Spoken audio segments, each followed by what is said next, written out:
ở trong xe nó chẳng có gì vừa cho nên một xe thả được rằng con nó thả xe để làm bác xe từ một con là bé giá sình đi chạy chả nó một bé mù nữa thì nhau ở thì nhau tại là cứ vậy nó chừng bỏ lại nó xe rồi hai tí tí nó đến đây tôi có thế nào đi cái sáng đấy tôi lấy tôi số xe đi chạy tôi đi chạy sinh hết giờ không thế đấy giờ không đi chạy sinh hết giờ tôi trả lời của xỉu rồi chị giả xỉu nó có cũng muốn đi phải cũng mua chín mua đâu chị ta mua nó là gì có chẳng bây giờ là mình sao mua thế này nhỉ mua sao mà gì trong rồi thải tôi xuống nó bố bé mấy tiếng này cái chỉ muốn đi phải là chỉ muốn là này dễ tôi xài chúng tôi cứ nhớ thầu sổ này bây giờ có tế này giờ tự nhiên nó to tôi có nó tôi thấy nó giờ trong xe tôi mua có khu đi chơi sinh hết chưa nó chỉ đó không béo đi chơi ông sinh hai là một tao một tuần lúa cái đó nhớ thôi rồi nó là có một nick file này nhở khu đi chơi nè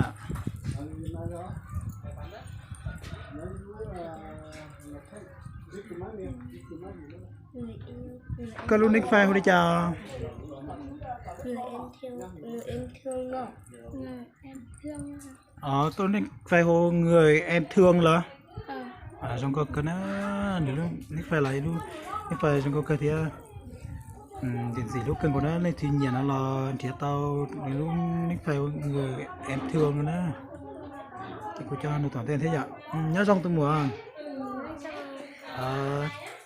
có không đi chơi nữa giờ có sinh vui rồi bữa tới mua tuần lúa nhớ đâu rồi nó là có bộ nick file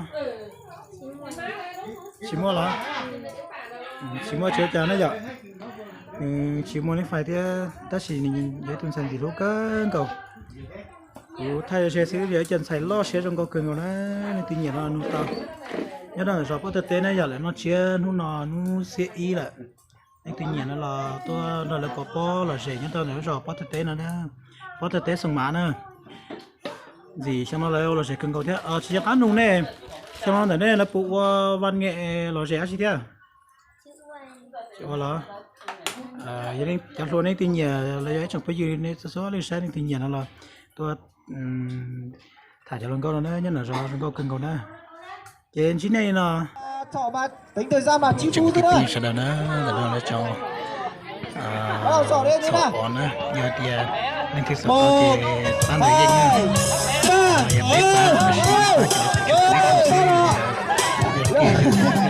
cho kênh Ghiền Mì Gõ để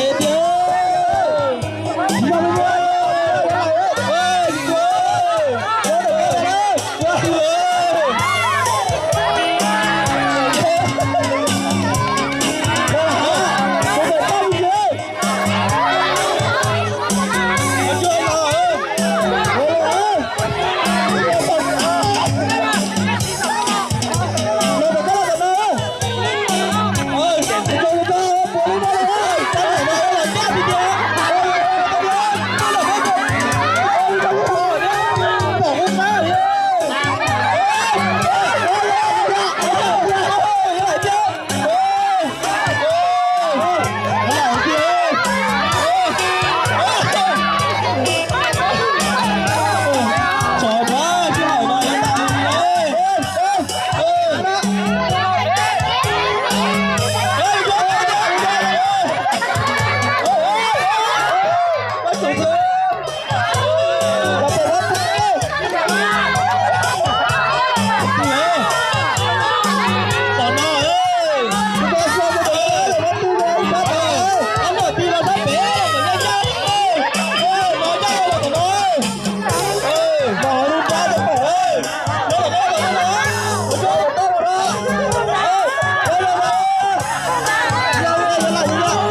有草招的的，人把把tư này là人家把tư này.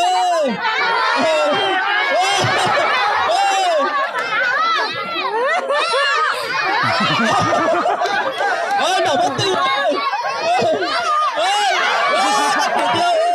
Chào đi.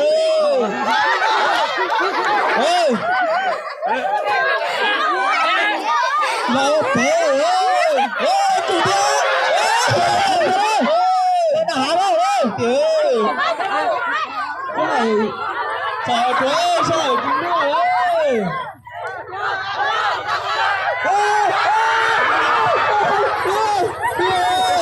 Cái gì chấp tới. Cái gì chấp tới. Sao chủ đi tiêu. Cháu ơi. Cháu ơi. Cháu ơi. Bắt tư đi. Ủa vậy mẹ lấy là nó rồi á.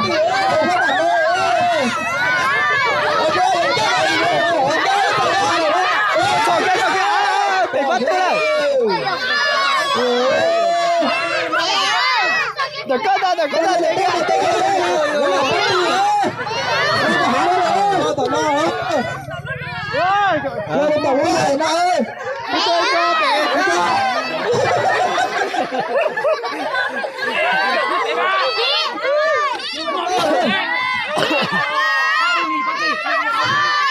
Bà tử ơi chứ. Út bỏ đi. Tay ra ơi. Rồi đi ta. Bà tử ơi.